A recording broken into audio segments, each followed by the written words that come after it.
ठीक है, वही होगा। और तीसरी इच्छा? मेरी तीसरी ख्वाहिश ये है कि मेरी गहनों की बक्सा तरह तरह के गहनों से भर जाए। मैंने तुम्हारी 3 मनोकामनाएं पूरी की। तुम हमेशा अपने सिर पर घूंघट ओढ़ कर क्यों रखते हो? तुम जरूर घूंघट के पीछे कुछ छुपाती हो। घूंघट को जरा हटाओ तो। इतना कहकर चुमकी ने अपनी भाभी का घूंघट खींचकर हटा दिया। फिर कहा, माँ, जल्दी रसोई में आकर देखो, कैसी लड़की को हमारे घर की बहू बनाकर लाई। बेटी की चीख सुनकर राधिका की सास दौड़कर रसोई में आई। ये मैं क्या देख रही हूँ? हाय हाय हाय, मेरे एक लौते बेटे की बहू ऐसी गंजेरी निकली। छी छी छी, अब मैं समाज में अपना मुंह कैसे दिखाऊंगी? मैं इसे अपना बहू नहीं मान सकती। माँ, आप ऐसा क्यों कह रही हैं? मैंने अपने बालों के लिए कई इलाज करवाए और कई तरह के तेल, जड़ी बूटियाँ सब कुछ इस्तेमाल किए, लेकिन फिर भी मैं कुछ नहीं सुनना चाहती। मैं अपने राजकुमार जैसे बेटे की फिर से शादी करवाऊंगी। हाँ माँ, कोई सुंदर लड़की देखकर फिर से भैया की शादी करवा दो। इस तरह सास और ननंद मिलकर रोजाना राधिका की बालों को लेकर अपमान करते।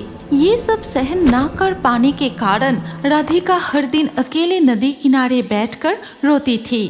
ना जाने और कितने दिनों तक मुझे इस तरह अपमान सहना पड़ेगा। मेरे पतले बालों के लिए मैं और क्या ही कर सकती हूँ। मुझसे ये सब और सहन नहीं होता। उधर तब राधिका की सास खाट पर बैठे। अरे चुमकी, जरा मेरे लिए एक गिलास पानी तो ला, बहुत प्यास लगी है। उफ, फिर से वही काम।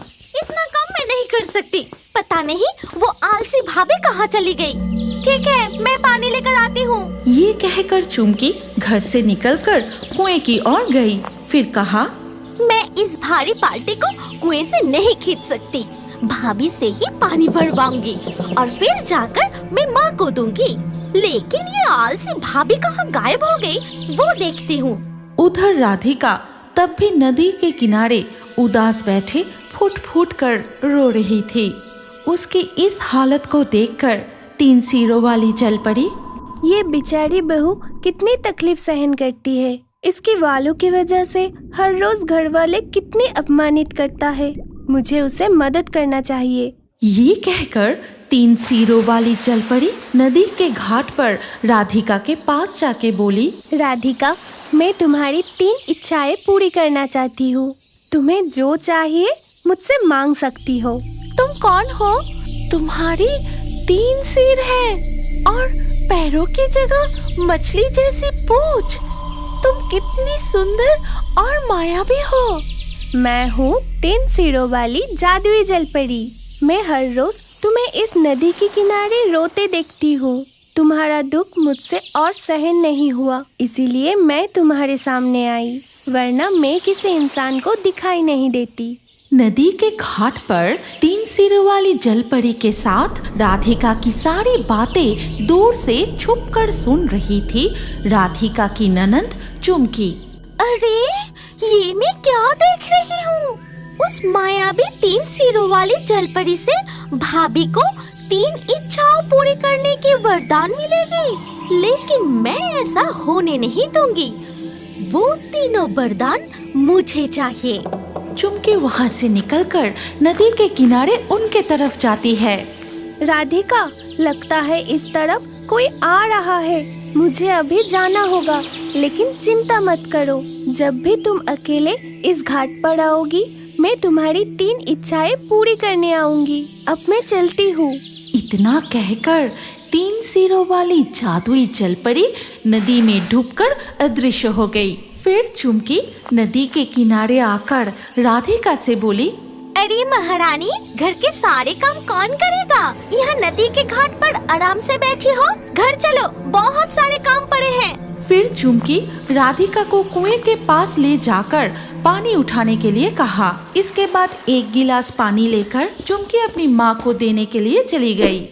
क्यों रे, तू तो पानी लाने कब का गई थी? मेरा तो गला सूख कर दम घुटने लगा था। घर में पानी नहीं था, इसलिए कुएं से पानी भर कर लाई। सारा दिन मैं ही काम करती रहती हूँ और भाभी इधर उधर घूमती रहती है। बहू, अरे बहू, जल्दी से मेरे कमरे में आओ। तुम घर के काम छोड़कर इधर उधर घूमती रहती हो। आज से झाड़ू लगाना, गाय को चारा देना, खाना बनाना, सारे काम तुम अकेली करोगी, समझे? इधर जब राधिका की सास उसे डांटने में व्यस्त थी, तब चुमकी मन ही मन सोचने लगी, मुझे आज ही भाभी की एक साड़ी चुरानी होगी, फिर वो साड़ी पहन के मैं नदी के घाट पर जाऊंगी। उसके बाद चुमकी सीधे अपनी भाभी के कमरे में जाकर चुपके से एक साड़ी चुरा कर अपने कमरे में रख दी। कल सुबह भाभी को घर के सारे कामों में व्यस्त रखना होगा और उसी मौके पर मैं नदी के घाट पर जाऊंगी। इसके बाद धीरे धीरे दिन ढल के रात हो गई।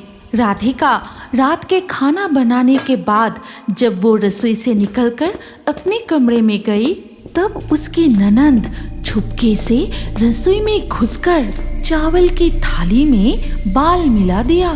रात में जब राधिका अपनी पति, सास और ननंद को खाना परोसा, तब उसका पति गुस्से से कहा, ये क्या, चावल में बाल कैसे आ गया?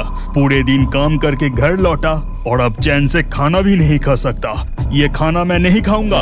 अरे बहू, तुम्हारे बालों के साथ साथ क्या तुम्हारी आंखें भी चली गई है? तुम्हें दिखाई नहीं दिया चावल में बाल है और ये खाना मेरे बेटे को परोस दिया? मैंने खाना बनाते समय सब कुछ अच्छे से साफ करके पकाया था।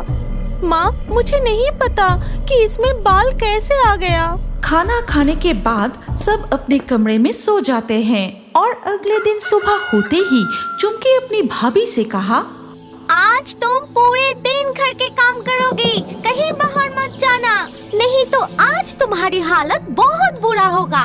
इसके बाद चुमकी अपने कमरे में जाकर भाभी की साड़ी पहनकर छुपते छुपाते नदी के घाट पर जाती है। फिर आज मुझे बस भाभी की तरह दुखी होने का नाटक करना होगा, लेकिन मेरे सिर पर तो घने बाल हैं। अगर जलपरी ने पहचान लिया कि मैं राधिका नहीं हूँ तो? नहीं, मैं अच्छी तरह से घूंघट डालकर अपना चेहरा छुपा लेती हूँ ताकि जलपरी मुझे किसी तरह से ना पहचान सके। फिर चुमकी घूंघट डालकर अपना सिर और चेहरा छिपाकर दुख भरी कहानी सुनाने लगी। उसकी बातें सुनकर जलपरी पानी से सिर उठाए नदी के किनारे आती है। फिर अपनी मन की 3 इच्छाएं मुझे बताओ, मैं उन्हें पूरी करूंगी। मैं बहुत सुंदर बनना चाहती हूँ। ठीक है, आशीर्वाद दिया। दूसरी इच्छा बताओ। मेरे बाल सबके बालों से लंबे और सुंदर हो। ठीक है, वही होगा। और तीसरी इच्छा? मेरी तीसरी ख्वाहिश ये है कि मेरी गहनों की बक्सा तरह तरह के गहनों से भर जाए। मैंने तुम्हारी 3 मनोकामनाएं पूरी की। अब तुम घर लौट जाओ, लेकिन याद रखना, अगर कोई मुझसे छल पूर्वक वरदान मांगता है तो उसे विपरीत फल मिलता है। इतना कहकर जलपरी पानी में डूबकर अदृश्य हो गई। इसके बाद चुमकी घर लौट के जैसे ही वो अपनी घूंघट उठाई और आईने में देखी तो देखा कि उसकी सर पर एक भी बाल नहीं था और वो बहुत ही बदसूरत बन गई थी। तभी वो अपना गहनों की बक्सा खोलकर देखा, जिसमें 2-4 जो गहने थे अब वो भी गायब हो गया है। और ये सब देखकर चुमकी, हे भगवान, ये मेरे साथ क्या हो गया? चुमकी की रोने की आवाज सुनकर उसकी माँ और भाभी दौड़कर उसके कमरे में आई। छी छी छी छी छी, तू कितनी बदसूरत बन गई। तू मेरी बेटी है, अगर समाज में कहूँगी तो मेरी बेइज्जती हो जाएगी। ये सब उस भाभी की वजह से हुआ है। उसकी जलपरी दोस्त ने मुझे श्राप दे दिया।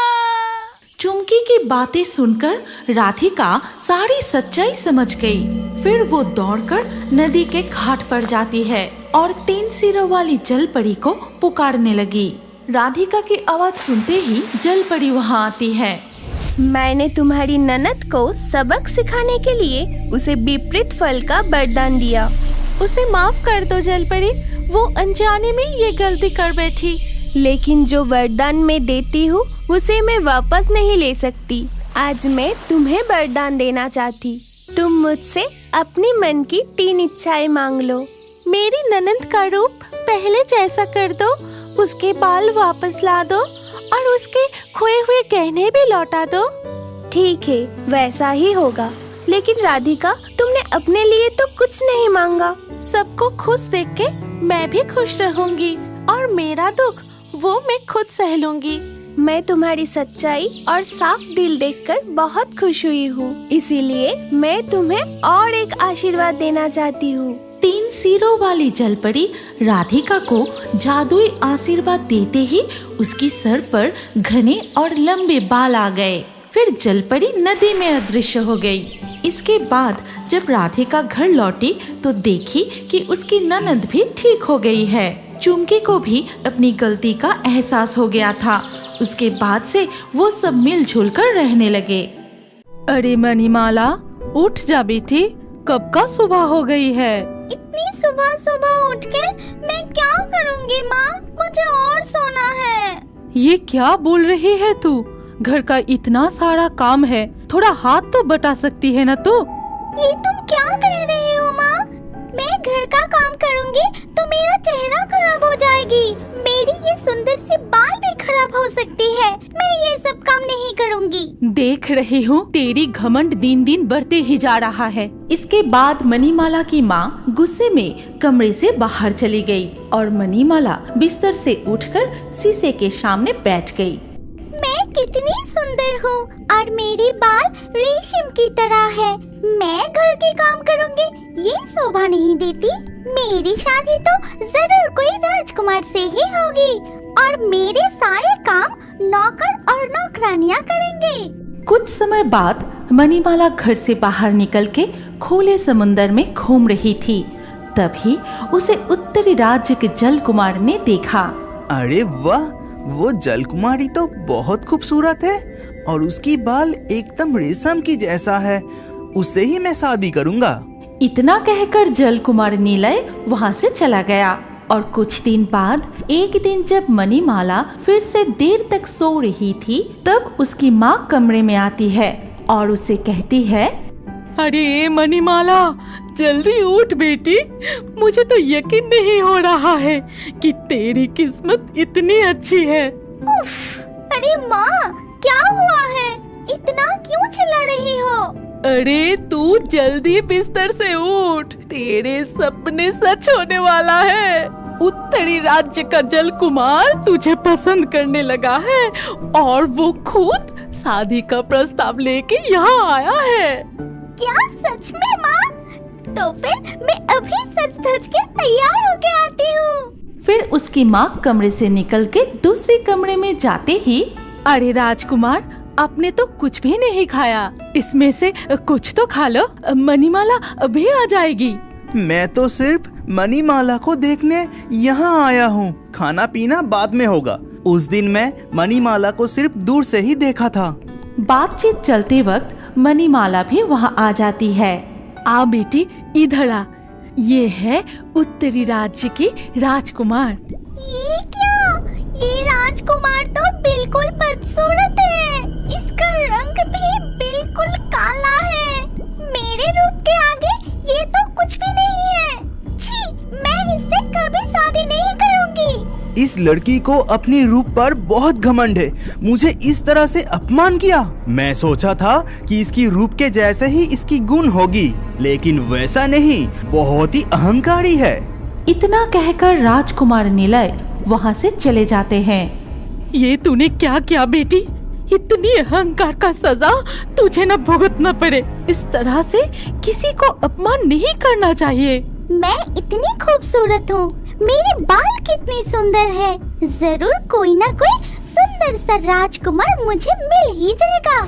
ऐसे ही दिन बीतते गए और मणिमाला सुंदर राजकुमार की प्रतीक्षा करती ही रही और हर समय सजती संवरती रही। एक दिन मणिमाला नदी के किनारे बैठ के अपने बालों को सुखा रही थी। तभी नदी के किनारे पेड़ पर एक चुड़ैल बैठी थी। वो जलपरी कितनी खूबसूरत है, कितनी सुंदर बाल है उसकी। मुझे उसे और उसकी रेशमी बाल छूकर देखने की बहुत इच्छा हो रही है। ये सोचते हुए चुड़ैल ने एक छोटी लड़की की रूप धारण किया और जलपरी के सामने आके बोली, जलपरी जलपरी, तुम कितनी खूबसूरत हो और तुम्हारे बाल भी बहुत सुंदर है। मुझे पता है मैं खूबसूरत हूँ और मेरी बाल भी बहुत सुंदर है। क्या मैं तुम्हें छूकर देख सकती हूँ और तुम्हारे बाल भी छूकर देखना चाहती हूँ? लेकिन तुम्हारे हाथ पर तो मैल लगी है। तुम एक काम करो, नदी में डुबकी लगाकर अपनी मैल धो लो। छोटी लड़की की भेष में चुड़ैल तुरंत गई और नदी में डुबकी लगा के चली आई। मैं नदी से नहा के आई हूँ जलपरी, क्या अब मैं तुम्हें छू सकती हूँ? तुम्हें पता है मुझे उस पेड़ की नीले फूलों से सजना बहुत पसंद है, लेकिन मैं तो पेड़ पर नहीं चढ़ सकती। क्या तुम मुझे वो फूल लाके दे सकती हो? मैं तो एक छोटी लड़की हूँ, इतनी ऊंची पेड़ से मैं फूल कैसे लाऊंगी? अच्छा ठीक है, फिर भी मैं फूल तोड़ के लाती हूँ। उसकी इच्छा तो देखो, मेरे हाथ पकड़ना है, मेरे बाल छूना है। खुद की चेहरा कभी देखी है? कितनी बदसूरत है। इस समय वो फूल लाने गई है, मैं पानी के अंदर चली जाती हूँ, फिर वो मुझे छूना तो दूर ढूंढ भी नहीं पाएगी। इसके बाद मणिमाला पानी में चली गई और छोटी लड़की फूल लेकर वापस आ गई। तब चला गया, मुझे झूठ बोलकर, झूठी आशा दिखाकर मुझे काम करवा के पानी में चला गया। उसकी अपनी रूप पे बहुत घमंड है। इतना कहकर चुड़ैल अपने रूप में आ जाती है। फिर घमंडी जलपरी, मैं तुम्हें श्राप देती हूँ। तेरी ये सुंदर सी चेहरा और ये रेशमी बाल कुछ भी नहीं रहेगा। अगले दिन सुबह जब मणिमाला नींद से उठी तब अचानक वो चिल्लाने लगी, माँ, माँ, ये क्या हो गई मुझे? माँ बचाओ मुझे, माँ, माँ। मणिमाला की चीखें सुन के उसकी माँ आके बोली, अरे क्या हुआ, इतना क्यों चिल्ला रही है? देखो माँ, मेरी सारे बाल झड़ के बिस्तर पर गिरी है और मेरे हाथ देखो कैसे जली हुई घाव की तरह बन गई है। सिर्फ तेरे हाथ में नहीं, तेरे चेहरा भी घाव से भर गई है। ये सब कैसे हो गई? अब मेरा क्या होगा? तू चिंता मत कर, चल हम जल देवता के पास जाते हैं, वो जरूर कुछ न कुछ इसके उपाय बताएंगे। इसके बाद वो दोनों मिलके जल देवता के पास गए और उन्हें सारी घटना बताई। और सारी बातें सुनने के बाद जल देवता ने कहा, तो ये बात है। अच्छा बेटी मणिमाला, क्या तुम अपने खूबसूरती पर घमंड करके किसी का दिल दुखाया है? ये बात सुनकर मणिमाला राजकुमार निलय और वो छोटी लड़की के बारे में बताती है। ये सब कुछ सुनकर जल देवता ध्यान में बैठते हैं और कहते हैं, समझ गया, ये एक चुड़ैल का काम है, चिंता मत करो, मैं उसे यहाँ बुलाती हूँ। फिर जलदेव ने मंत्र जपना शुरू किया और साथ ही साथ चुड़ैल पानी के अंदर प्रकट हुई। बताइए जलदेव, आपने मुझे क्यों याद किया? चुड़ैल, क्या तूने जलपरी को श्राप दी है? मैंने श्राप दिया है। जब मैं जीवित थी तब मैं भी बहुत सुंदर थी।